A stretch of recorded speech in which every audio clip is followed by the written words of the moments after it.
மறுபடியும் நாம் வேதத்திலிருந்து ஆழமாக ரகசியங்களை தியானிக்க இருக்கிறோம்.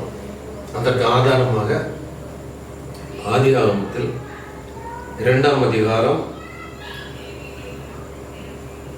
22வது வசனத்தை நாம் 23வது வசனம் ரெண்டையும் சேர்த்து தியானிக்க இருக்கிறோம். தேவனாகிய கர்த்தர் தாம் மனுஷனில் எடுத்த விலா எலும்பை மனுஷியாக உருவாக்கி அவளை மனுஷனிடத்தில் கொண்டு வந்தார். அப்பொழுது ஆதாம், இவள் என் எலும்பில் எலும்பும் மாம்சத்தில் மாம்சமாய் இருக்கிறாள். இவள் மனுஷனில் எடுக்கப்பட்டபடியால் மனுஷி எனப்படுவாள் என்றார். அப்ப இதுல ஆண்டவர் அவர்களை மனுஷனாகவும் மனுஷியாகவும் உண்டு பண்ணினார். அது குறித்து நாம கொஞ்சம் பின்னாடி வரலாம். அதுக்கு முன்னாடி இவர்கள் தேவ சாயலால் உண்டாக்கப்பட்டவர்கள் என்று நாம வாசிக்கிறோம் வேதத்துல. மனுஷன் தேவ சாயல் உண்டாக்கப்பட்டான் அப்படின்னு வாசிக்கிறோம். அப்ப தேவனுடைய சாயல் என்ன? அது தெரிஞ்சாதானே மனுஷ சாயலை பற்றி நாம் புரிந்து கொள்ள முடியும். ஆண்டவர் இயேசு நிக்கதமு அப்படின்ற அந்த எபிரேய ஸ்காலர்கிட்ட யோவான் 3வது அதிகாரத்துல சொல்லுவாரு, உலக காரியங்களை குறித்து நான் உங்களுக்கு சொன்னதை நீங்க புரிந்து கொள்ளாமல் இருக்கிறீர்கள், பரலோக காரியங்களை குறித்து எப்படி புரிந்து கொள்வீர்கள்? அப்போ நாம் யார், நமக்கு என்ன தன்மை உண்டு, நம்முடைய சாயல் என்ன அப்படின்றத நம்மை பார்த்து, நமக்கு ஆண்டவர் உண்டாக்கிய மாடலாகிய ஆதாமை பார்த்து நம்ம புரிந்து கொள்ளாமல் எப்படி பரலோக தேவனை நாம் புரிந்து கொள்ள முடியும் இல்லையா? அதனால ஆதாம் அவருடைய சாயலாய் உண்டாக்கப்பட்டார் என்பதை ஆழமாய் சிந்திக்க போகிறோம். அவர் தேவன் உலகத்தை உண்டாக்கினார் என்று ஆதியாகமத்தில் வாசிக்கிறோம். அந்த தேவன் என்னோட வார்த்தை எலோஹிம் அப்படின்னு இருக்கும். எல் நம்ம ஏற்கனவே படிச்ச மாதிரி எல் ஓ ஹிம். எலோஹிம் அப்படின்னா ப்ளூரல். அப்ப அவர் ப்ளூரல் ஆனா எப்படி, அப்ப ஆதாம் நம்ம எப்படி ப்ளூரலா இருந்தான் அப்படின்றதை நம்ம தியானிக்க போகிறோம். அவர் பிதாவும் குமாரனும் இணைந்த ஒரு ப்ராடக்ட். தெய்வம் தேவன் என்று சொன்னா அவர் சிங்குலர் அல்ல, ப்ளூரல். பிதாவும் புத்திரனும் சேர்ந்ததுதான் தெய்வம். அவர்களுக்கு மத்தியில் பரிசுத்தாவியானவர், பிதா குமாரன் பரிசுத்தாவியானவர். ஆனால் பிதாவும் புத்திரனும் சேர்ந்த அந்த சாயலை தான் ஆண்டவர் ஆதாமுக்கு கொடுத்தார். அவர்கள் ஆதாமை உண்டு பண்ணி வச்சுட்டு ஆண்டவர் சொல்லுவார் அவர்கள் அப்படிம்பார். அப்ப ஆதாமும் ஏவாளும் சேர்ந்த 2 பேரும் சேர்ந்த காம்பினேஷன், பிதாவும் குமாரனும் சேர்ந்த காம்பினேஷன் மாதிரி. அப்போ பிதாவுக்கு இணையாக, பிதாவை போல ஆதாமும், குமாரனை போல ஏவாளும் சேர்ந்த ஒரு என்டிட்டி தான் ஆதாமும் ஏவாளும்.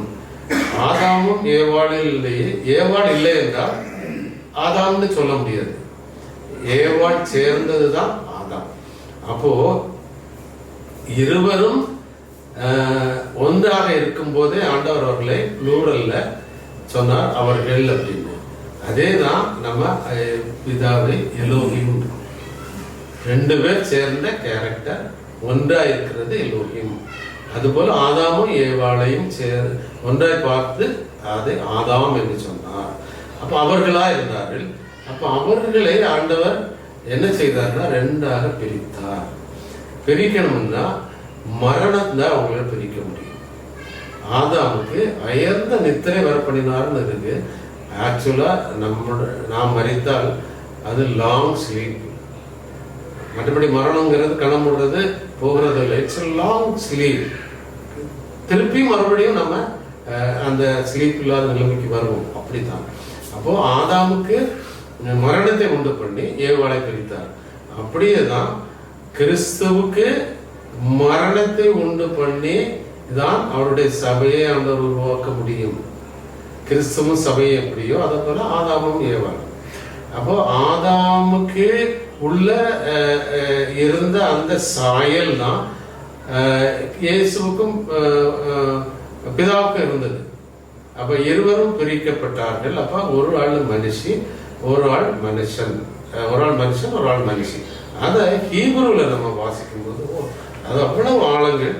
இந்த மனுஷன் அவனுடைய அந்த ஹீப்ரு வார்த்தை இஷா,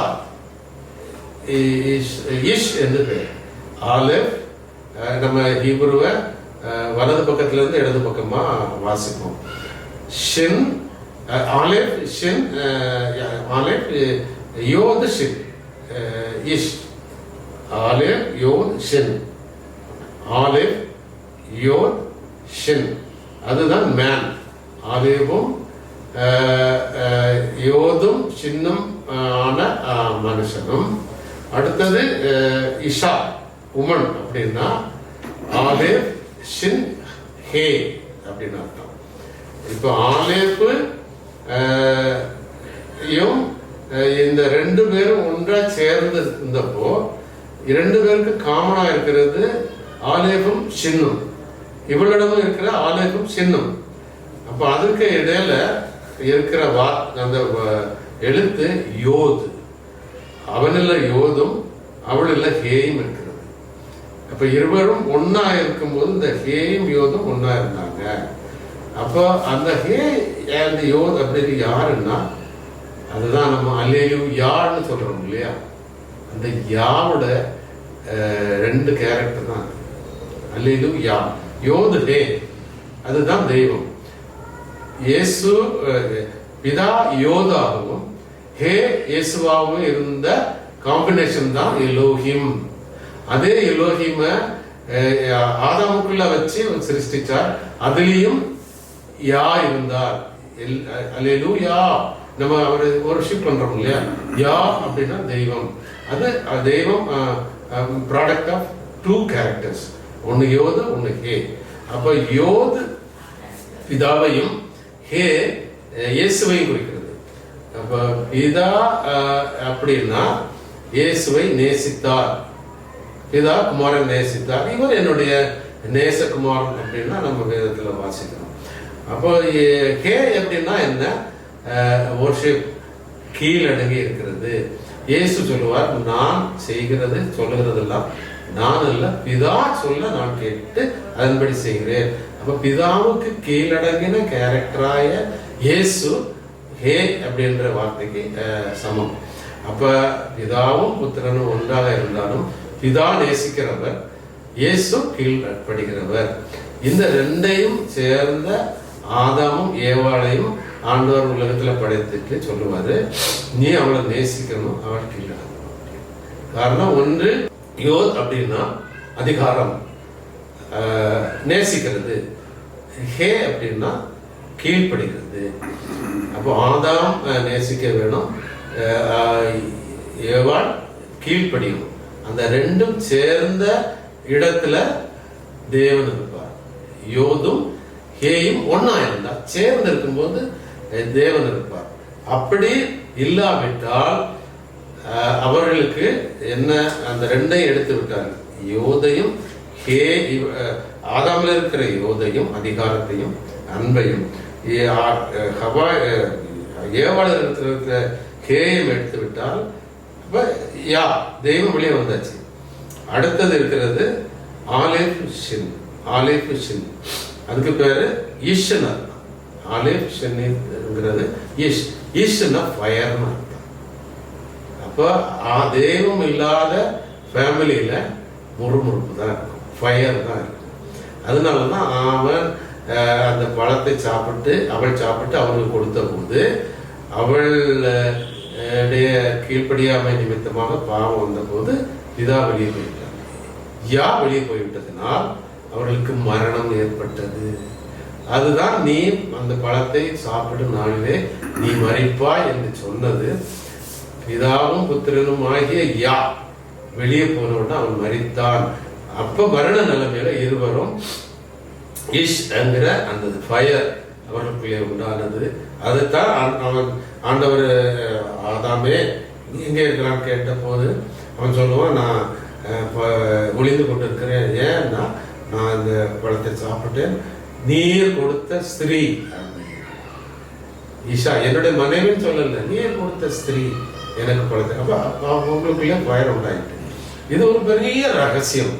ஒவ்வொரு குடும்பத்திலையும் ஒரு கணவன் நேசிக்கிறவனாகவும் மனைவி கீழ்ப்படுகிறார்களும் இருந்தால் மாத்திரம் அல்லேலூயா என்கிற வார்த்தையை சொல்ல முடியும். அப்பதான் யா அங்க இருக்கிறார். அப்படி அவர் போய்விட்டார் என்றால் அந்த குடும்பத்தில் இருக்கிறது பிரிவினை தான். அதனால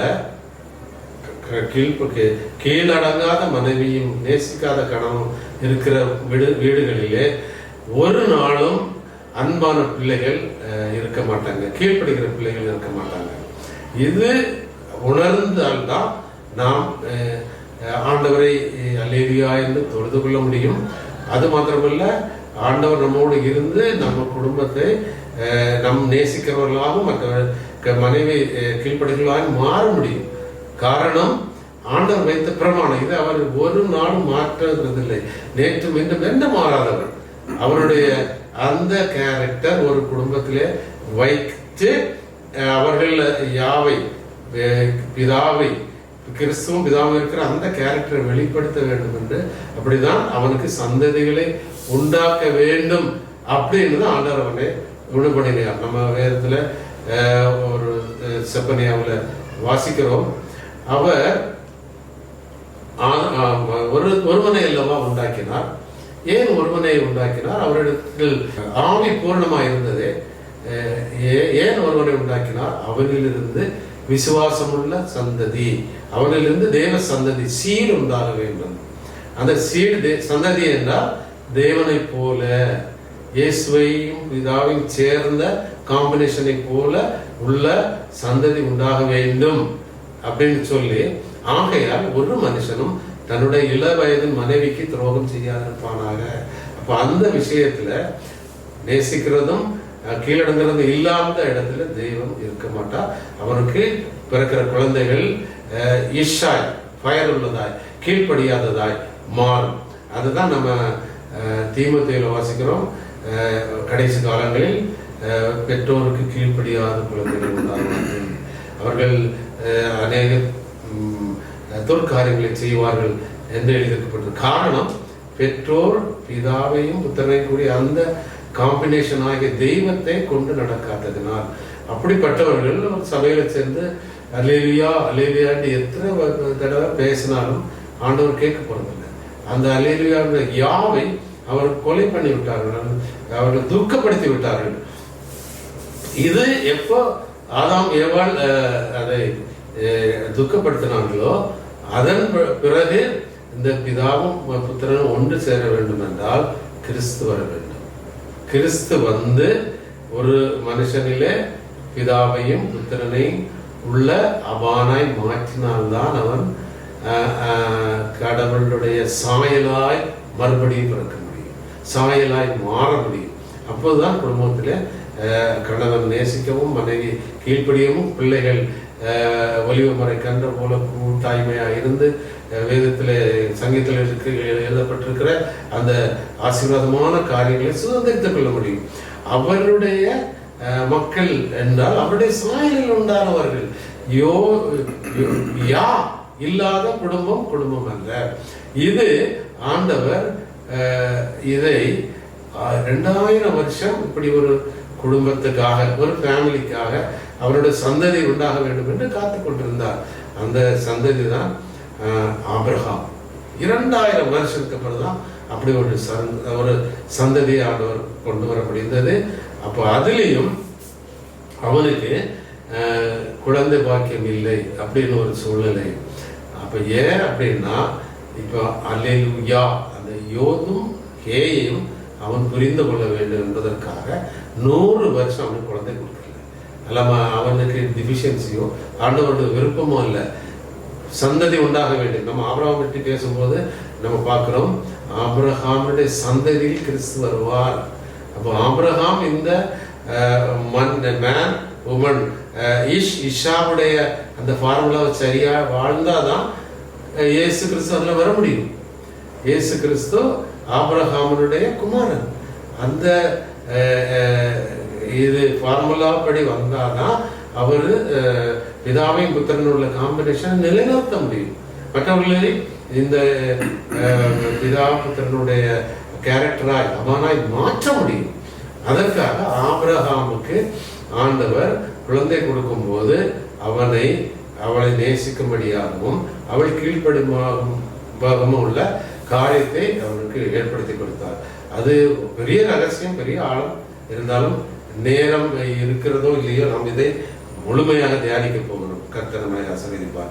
எப்படி என்றால், ஆபிரகாமுக்கு குழந்தை இல்லாத போது சாராய் இந்த யோதாய் வேலை செஞ்சார். யோது யாரு? கணவன். ஹே மனைவி கீழடங்கிறது. அப்போ சாரா என்ன பண்ணா, யோது அவளுடைய பேர்ல யோது இருக்கிறதுனால சாராய் அந்த அதிகாரத்தை எடுத்து ஆதாம்கிட்ட சொன்னா, நீ போய் இன்னொரு எகிப்திய பெண்ணோடு சேர்ந்து சந்ததியை உண்டு பண்ணு அப்படின்னாரு. அது கடவுளுக்கு சித்தமில்லாத காரியம். அதனால் அந்த சந்ததி துஷ்ட மிருகங்களை உண்டாக்கியது. ஆபிரகாம் நேசித்து அவள் ஆகார் கீழடங்கி உண்டான சந்ததி அல்ல. பிதாவும் புத்திரனும் அவருடைய சாயல் அங்கே வெளிப்படுறதுக்கு வாய்ப்பே இல்லை. அதனால் அவன் துஷ்ட மனுஷனாய் மாறினான். அப்போ அவனை பற்றி நம்ம வாசிக்கிறோம். அவன் மறுபடியும் அம்மாவுடைய அரவணைப்புள்ளே வளர்ந்தவன். அவனுக்கு அப்பா அவருடைய அன்பு இல்லை. அதனால்தான் அவன் என்ன பண்ணுகிறான்னா, பிதாவுக்கு குமாரன் இல்லை அப்படின்னு சொல்லிட்டு ஒரு மதத்தை உண்டு பண்ணிட்டான். பிதாவுக்கு குமாரன் இல்லாத அந்த ஒரு காம்பினேஷன் அல்ல தெய்வம். பிதாவும் புத்திரனும் ஒன்றாயிருக்கிறார்கள். அதை அவனிடம் எதிர்பார்க்க முடியாது. அதனால் அவன் காட்டு கழுதையை போல மாறிவிட்டான். அப்போ கீழ்ப்படுகிற சாராயை என்ன செய்யணும்னு ஆண்டவர் பிளான் பண்ணாரு. அவளுடைய இருக்கிற அந்த யோதுங்கிற அந்த எழுத்தை தூக்கி போட்டுட்டு யா ஹே அப்படின்ற எழுத்து சேர்த்தாரு. அப்போதான் அவள் சாராய். முதல்ல சாரா வித் யோது அவளுடைய பேர்ல இருந்தது. இப்ப சாராங்கிற அந்த பேரை போட்டோன்னு அவள் கீழடங்கினார். அதுக்கு பிறகு ஆண்டவர் மறுபூமியில், அதாவது அவர்களுடைய கூடாரத்திலே வந்து அவர்களை சந்தித்து பேசி கொண்டிருப்பார். ஆண்டவர் சோதம் குமாரை அழிப்பதற்கு முன்பாக வந்து அந்த கூடாரத்திலே முன்பாக வந்து பேசி கொண்டிருக்கும் போது இவன் ஆபிரகாம் போய் அவர்கிட்ட வணங்கி அவருக்கு ஆட்டுக்குட்டியை அடித்து கன்றுக்குட்டியை அடித்து பதார்த்தங்கள்லாம் கொடுக்கும் போது சாப்பிடுவார்கள். சாப்பிட்டுட்டு கொஞ்ச நேரம் கழிச்சு அவங்க போகிறதுக்கு முன்னாடி, நான் ஒரு வருஷத்துல இன்னும் ஒரு உற்பத்தி காலத்துல வருவேன், அப்போது சாராய்க்கு குழந்தை வாக்கியம் இருக்கும் அப்படின்னு சொல்லுவார். ஆண்டவர் சொல்லுவார். சொல்லும்போது அவன் சிரிப்பான். சிரிச்சுட்டு, என்னுடைய இந்த வயசான காலத்துல